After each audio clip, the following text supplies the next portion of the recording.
terminologi asing harus dijelaskan terlebih dahulu.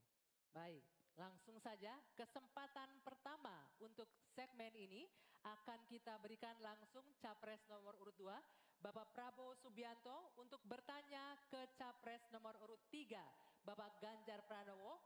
Bapak, waktunya 1 menit dimulai dari Anda berbicara. Silakan. Pak Ganjar, kita mengetahui masalah yang sangat penting dihadapi bangsa kita adalah bahwa banyak sekali anak-anak kita yang kurang gizi, stunting. Saya ingin bertanya apakah Bapak setuju dengan gagasan saya untuk memberi makan bergizi untuk seluruh anak-anak Indonesia untuk mengatasi masalah stunting dan menghilangkan kemiskinan ekstrim dan juga mengurangi angka kematian ibu-ibu pada saat melahirkan. Terima kasih. Masih ada waktunya? Cukup? Cukup, baik. Silakan Pak Ganjar untuk menanggapi pertanyaan dari Pak Prabowo. Waktunya 2 menit dimulai dari Bapak berbicara. Kalau ngasih makannya kepada anak-anak untuk mencegah stunting, saya sama sekali tidak setuju Bapak. Karena Bapak terlambat Pak. Stunting itu ditangani sejak bayi dalam kandungan Pak. Ibunya yang dikasih gizi. Kalau kemudian gizinya baik, mereka lakukan cek rutin, ya, maka akan ketahuan bahwa dia, ibunya sehat, anaknya pertumbuhannya dilihat. Kalau Bapak ngasih gizi kepada ibu hamil, itu baru setuju Pak saya Pak. Nah, nanti setelah itu dia akan lahir, ibunya selamat karena diperiksa. Tadi Bapak sampaikan udah bagus Pak tadi pertama Pak. AKB akan turun, kemudian indeks kita akan bagus, anaknya akan tumbuh. Kalau sudah lahir dan tumbuh, mungkin bukan stunting Pak itu gizi buruk. Kalau gizi buruk Bapak mau memperbaiki boleh. Jadi jangan sampai confuse antara stunting dan pemberian makan Pak. Jadi makannya jangan banyak-banyak, nanti kekenyangan. Jangan sampai nanti terjadi obesitas, ini lebih bahaya lagi nanti. Itu kira-kira yang bisa dilakukan, jadi mengatasi stunting sejak ibu hamil, bahkan bisa dicegah pada saat anak-anak kita mau menikah Pak. Periksa kesehatan si calon pengantin perempuan, laki-lakinya juga, maka dia siap menikah. Ya, maka jangan menikah dini. Baru hamil, periksa rutin, kasih gizi, insya Allah Pak, itu akan melahirkan bayi-bayi yang sehat, yang kuat, dan kemudian kalau itu kurang gizi, baru Bapak benar tadi Pak. Kasih gizi yang baik agar anak-anak tidak kurang gizi dan dia tumbuh cerdas. Mudah-mudahan menjawab ini Pak. Terima kasih Pak. Waktunya? Cukup. Cukup. Baik, silakan Pak Prabowo untuk menanggapi jawaban dari Pak Ganjar. Waktunya 1 menit dimulai dari Bapak berbicara. Sebetulnya yang saya sampaikan ya persis itu. Jadi kita belum. Kita beri program kita beri makan ibu yang sedang hamil. Kita beri bantuan gizi ibu yang sedang hamil karena dia mengandung 9 bulan. Tapi memang stunting itu karena kurang gizi, Pak Ganjar. Itu karena ibu dan karena dianya juga kurang gizi, dia stunting. Dan itu terjadi di seluruh bagian dari Indonesia yang saya ketemukan anak-anak umur 10 tahun, badannya seperti anak umur 4 tahun. Jadi kita harus intervensi, kita harus kasih bantuan makan, dan juga ini mengurangi kemiskinan. Karena banyak sekali rakyat kita yang penghasilannya hanya 1 juta rupiah sebulan. Jadi kalau tidak dibantu makan anak-anaknya sangat berat hidupnya. Terima kasih. Ya, cukup waktunya ya. Baik, selanjutnya kami persilakan Pak Ganjar untuk menanggapi jawaban dari paslon nomor 2. Waktunya 1 menit, silakan dari sekarang. Jadi maksudnya Bapak mengkoreksi pertanyaan Bapak ke saya ya tadi ya? Tidak Pak? Oh tidak? Oke. Bapak setuju atau tidak dengan Pak Prabowo, makan siang? mohon ditahan. Saya izinkan kok Berbicara Bapak, di waktunya biar kita saja berdebat. nanti. Karena Silakan. beliau tidak mengoreksi, saya ingatkan aja pertanyaannya. Bapak mau kasih makan untuk mencegah stunting buat anak-anak. Terlambat Pak itu. Maka saya sampaikan Pak, kalau Bapak mau mencegah stunting Pak, sekali lagi Pak, perhatikan proses menikah Pak. Mulai dari mereka remaja ya, dan kemudian Bapak mesti lihat Pak, perempuan Indonesia, remaja Indonesia itu sebagian besar anemia Pak. Perhatikan itu dulu. Kalau itu sudah, maka dia menikah, perhatikan usianya. 19 tahun usia hari ini adalah menjadi ukuran di mana mereka akan sehat secara mental dan secara fisik.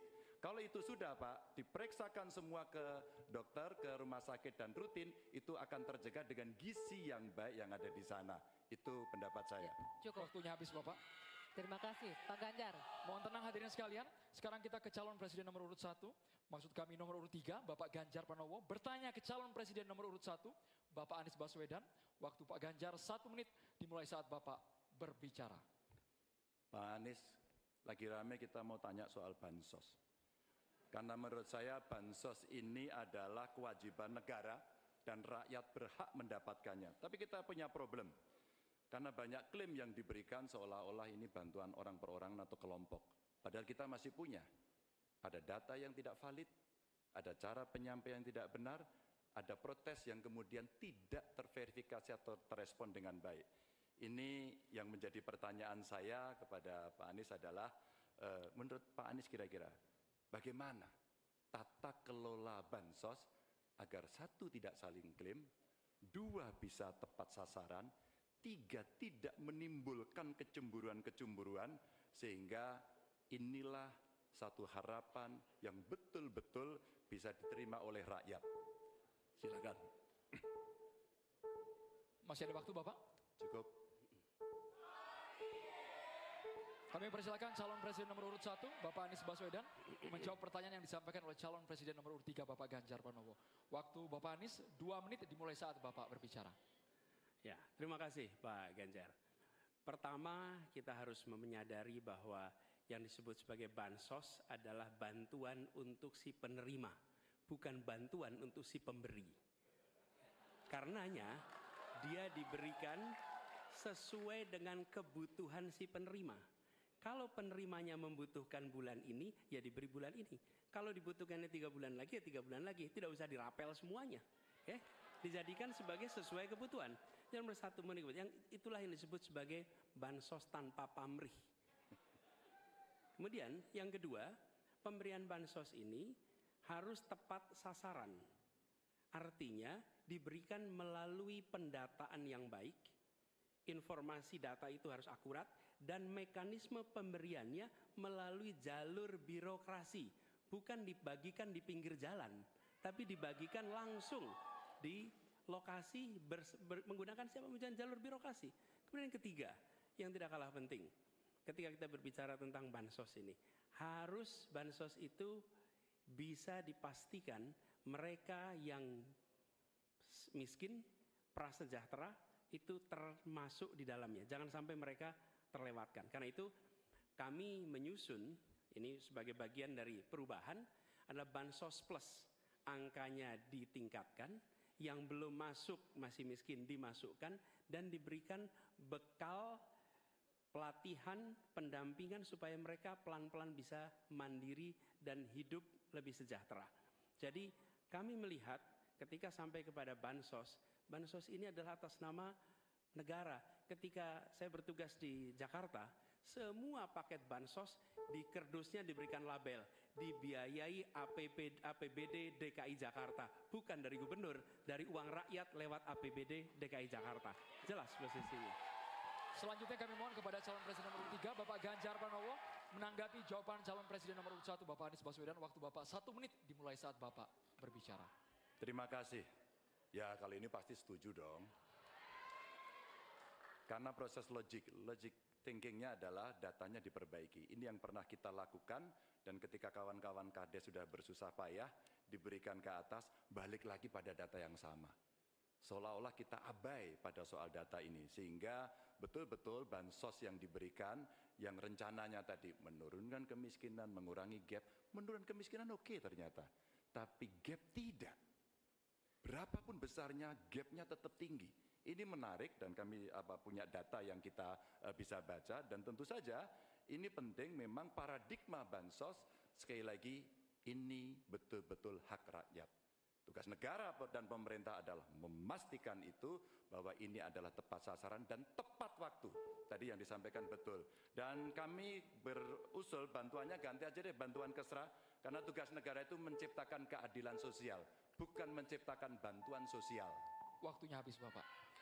Sekarang Bapak Anies Baswedan untuk langsung menanggapi jawaban dari Bapak Ganjar Pranowo. Waktu Bapak 1 menit dimulai saat Bapak berbicara. Mohon tenang hadirin sekalian. Ya, terima kasih Pak Ganjar. Dan yang dibutuhkan juga Pak Ganjar, kita harus mulai memikirkan opsi bahwa bantuan itu bisa berbentuk cash transfer, mengurangi potensi korupsi dalam pengadaan barang. Karena kita tahu pengadaan bantuan sosial itu pada satu sisi memang membantu, sisi lain ini memberikan usaha pada justru usaha-usaha raksasa, karena yang diisikan di situ adalah produk-produk dari perusahaan-perusahaan raksasa. Dan ini yang menurut saya harus koreksi. Bila bantuan itu diberikan langsung dalam bentuk cash, ini salah satu yang perlu kita pertimbangkan. Mereka langsung gunakan sesuai dengan kebutuhannya. Lalu yang soal data. Data ini sesungguhnya bisa dikerjakan bersama-sama. Kami pernah lakukan di situ, pasti sama nih Pak Ganjar, berikan kepada RT, RW, mereka musyawarah mencocokkan siapa dalam daftar itu yang benar, siapa dalam daftar itu yang keliru. PKK, LMK, kemudian Karang Taruna, RT, RW, mereka bisa membantu. Datanya akurat, dananya dipakai sesuai kebutuhan. Makasih. Waktunya habis Bapak. Ya, untuk sesi selanjutnya kita berikan kesempatan Capres nomor urut 1 untuk bertanya ke Capres nomor urut 2. Kami persilakan Pak Anies untuk bertanya kepada Pak Prabowo. Waktunya 1 menit dimulai dari Anda berbicara. Silakan Pak Anies. Baik, Pak Prabowo yang saya hormati, gagasan yang Bapak bawa dan Bapak gaungkan adalah keberlanjutan. Pertanyaannya kemudian, apakah yang sekarang kurang dari pemerintah hari ini akan dilanjutkan? Asumsi saya tidak. Yang kurang tentu tidak dilanjutkan. Karena itu pertanyaan yang perlu dijawab adalah terkait dengan persoalan perempuan. Bagi kami persoalan perempuan ini sangat penting. Dan karena tadi tidak ditanyakan di dalam dialog tadi, maka saya merasa perlu untuk mengangkat tema ini untuk memberikan kepada kita yang nantinya berada di puncak kepemimpinan nasional, memberikan perhatian yang serius pada persoalan perempuan. Ini persoalan yang mendasar. Pertanyaannya Pak, bisakah Bapak jelaskan apa yang kurang dalam pemberdayaan dan perlindungan perempuan sekarang dan bagaimana mengubahnya? Terima kasih Pak. Ya, cukup waktunya. Silakan dijawab Pak Prabowo. Waktu Anda 2 menit untuk menjawab. Dimulai dari Bapak berbicara. Baik, benar sekali ya, kita benar-benar melihat bahwa peranan perempuan sangat penting dalam kehidupan suatu bangsa, dan karena itu fokus saya adalah tadi ya, membantu gizi makan untuk kaum ibu-ibu yang hamil. Kedua, fokus kepada pendidikan. Saya ingin membangun sekolah-sekolah unggul terpadu di tiap kabupaten, di mana kaum perempuan harus diberi suatu kesempatan yang sama dengan kaum laki-laki, dan ini sudah saya rintis di Universitas Pertahanan, di program-program S1 yang kita buka di 10 prodi di bidang Science, Teknologi, Engineering, Mathematics. Ternyata proporsi perempuan sangat besar. Juga di Politeknik Vokasi di Atambua yang kita buka, justru perempuan lebih besar dari laki-laki di mahasiswa dan mahasiswinya. Jadi memang benar ini kita harus memberi kesempatan, terutama melalui pendidikan dan pelayanan kesehatan. Ini saya kira sangat-sangat penting. Kita harus kurangi secara drastis angka kematian ibu yang kita termasuk 10 negara tertinggi angka kematian ibu pada saat melahirkan. Jadi saya kira upaya-upaya untuk kesetaraan gender sangat penting. Juga di bidang politik kita melihat kaum perempuan sudah sangat mengambil peran yang sangat menonjol, dan saya akan mendorong peranan itu di pemerintah yang saya pimpin kalau saya dipilih. Terima kasih. Waktunya habis. Saya berikan kesempatan untuk Pak Anies menanggapi jawaban dari Capres nomor urut 2. Waktunya 1 menit. Silakan dimulai dari Bapak berbicara. Ya, Terima kasih Pak Prabowo. Tapi mohon maaf, nampaknya Bapak belum menjawab pertanyaan kami. Karena pertanyaan adalah tentang perlindungan perempuan, yang permasalahan apa dan bagaimana mengubahnya. Mohon nanti sesudah ini mungkin bisa dielaborasi soal perlindungannya. Kami melihat ada 3 hal ketika bicara itu. 1, perlindungan. Karena kita menyaksikan jumlah kekerasan pada perempuan luar biasa banyak, tinggi. Catatannya ada 3,2 juta kasus selama 8 tahun terakhir ini. Itu yang tercatat, itu yang terlaporkan. Dan perempuan ini harus dimuliakan, harus dilindungi, dan kekerasan pada perempuan tidak boleh disepelekan, tidak boleh dianggap sebagai isu kecil. Dari mulai catcalling sampai kekerasan fisik, itu semua harus ditindak tegas dan kami akan tidak tegas. Kemudian yang kedua, kesetaraan. Yang sekarang bekerja dibangunkan daycare, sehingga bagi ibu yang mempunyai anak bisa ada tempatnya. Yang ketiga, kesejahteraan. Perempuan harus punya upah yang setara dengan laki-laki. Itu kira-kira Pak. Terima kasih. Baik, kami berikan kesempatan Pak Prabowo menanggapi respon dari Pak Anies tadi. Waktunya 1 menit, dimulai dari Bapak berbicara. Tadi Pak Anies kurang tegas membicarakan masalah kekerasan terhadap perempuan dan perlindungan. Oh, kita harus tegakkan hukum. Dalam perlindungan masalah-masalah itu kita tegakkan hukum. Dan itu harus kita tegakkan dengan sekeras-kerasnya. Dan itu sudah menurut saya aksiomatis. Tanpa kita berpikir panjang, memang itu kita harus lindungi seluruh rakyat kita, apalagi kaum perempuan dari segala bentuk penindasan, kekerasan, eksploitasi, human trafficking, dan sebagainya. Jadi saya sangat-sangat mendorong penegakan hukum yang sekuat-kuatnya dan bantuan kepada lembaga-lembaga event non pemerintah, NGO-NGO yang bergerak di bidang perlindungan kaum perempuan. Saya sendiri aktif menyelamatkan kaum perempuan yang bekerja di luar negeri dari tindakan-tindakan kekerasan seperti itu. Terima kasih. Baik, terima kasih. Hadirin sekalian, sekarang waktunya Bapak Ibu di sini untuk memberikan apresiasi kepada para calon presiden yang telah memasuki sesi tanya jawab dan saling menanggapi. Kami persilakan Bapak Ibu untuk memberikan apresiasi setinggi-tingginya kepada para calon presiden. Sesi tanya jawab antara calon presiden, Anggi, masih terus berlanjut. Betul sesaat sekali. lagi ya. Ya, kita akan lanjutkan usai jeda. Tetaplah. Gimana? Nggak nyambung? Siapa yang nggak nyambung? Yang jelas sih tadi penonton ya. Tadi tuh kayaknya ada yang janjian pertanyaan deh. Saling ngasih umpan lambung gitu ya nggak sih?